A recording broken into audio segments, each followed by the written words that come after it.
All right, I think we're at 8 o'clock, so I think we're going to get started. So I'd like to introduce myself. I'm Sundip Maru.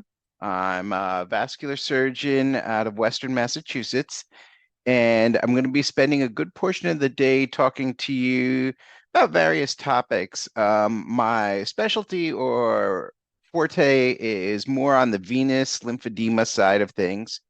I do some dialysis access. And then we're going to talk about some non-atherosclerotic issues after lunch. So I know there's a schedule, but I'm going to change it up a little bit. And I'm going to go through my first hour is going to be Venus and DVT. I think that is going to be going to take me just a little over an hour because I think that is going to be one of the hot topics, one of the most important topics coming around, especially over the last 5 or 10 years. Venous disease has become one of the bigger points right now. Um, and after that, I'm going to go into lymphedema. We'll talk about the vascular lab. We'll take a little break. Dialysis access, another big thrust of time is going to be dialysis access. We'll talk about graft infections, and then we'll take our lunch break. And then after lunch, we have 2 hours, which we'll sort of condense and we'll kind of roll right on through non-atherosclerotic disease. I kind of call this our garbage bucket of other topics, those topics that are high yield on the boards, but kind of don't fit the category of arterial, venous, dialysis, some of the main topics. And I think they are going to be our high yield topics. So I'll be filling in on that, but we'll spend a good thrust of time on the beginning, the venous and DVT. And if there are people on, feel free to pop in a question on the chat. I'm sorry, the chat bar, and then we can go from there. So typical disclosures. And then I'm gonna just jump on into venous disease. So venous disease, I'm just gonna briefly go through these history slides because I had put this together a while ago and I thought that it's really interesting. It goes way back 1550 before current era. They talk about these tortuous solid knots blown up in air on the legs, right? And so it goes way back then. You go through history, we've got Da Vinci drawing some of this stuff. And as we go into my favorite is and I don't have a picture on this, but as we go into the Roman era where we have the gladiators, and the gladiators had their legs all wrapped up. And it wasn't just to look cool that their legs were all wrapped up. They actually had venous disease, and they knew way back then when the gladiators were going that the legs were wrapped up because that helped the veins. So we've got some of the newer era type things. Linton 38, the Seldinger procedure accessing in 52. And we kind of started the May Thurner in 56, kind of interesting. 80s. So it's not so long ago we started ultrasound, 1999. So think about it.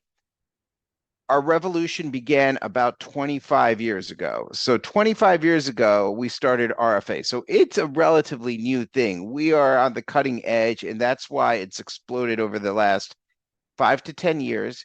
And that's why it's a big hit topic on the board. So these are some of the other injection techniques, and we'll kind of go briefly cover some of these. We'll try to stay away from the trade names. We have a couple of different techniques that we're going to talk about in the superficial side.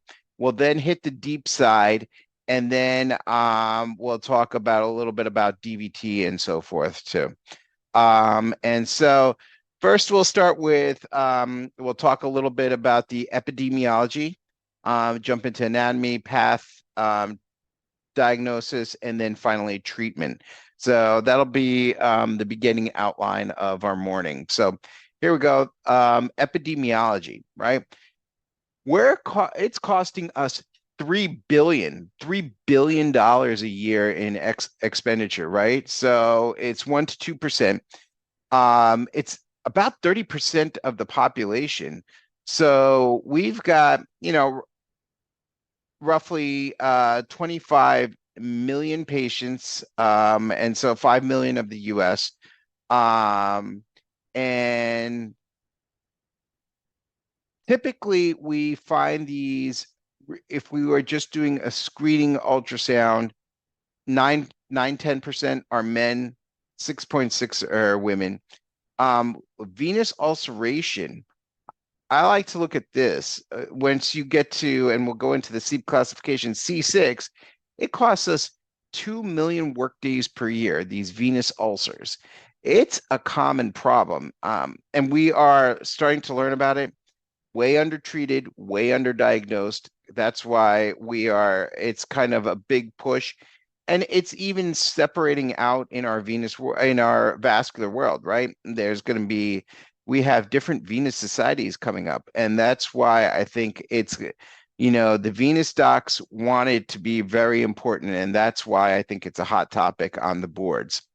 So let's talk about anatomy, right? All right. So first we have the superficial veins, right? It holds about 75% of the volume, right? It's organized into the veins. This is all the veins together, holds about 75. So 25% is arterial. Most of it's sitting in our venous system. It's organized into 2 layers, right? You've got the 2 layers. You've got the superficial and deep systems. They have these unidirectional valves, right? It's these bicuspid unidirectional valves that push blood back to the heart. And if it doesn't work, it stretches apart, and that's where they become problems. They're low pressure system, only 10 to 15 millimeters of mercury, right? And so they have thin walls, the very thin walled. And so if you've done any venous work, that's a hot mess, right? It's so thin wall, it won't even hold a stitch, right? So the superficial system, thin wall, principal collecting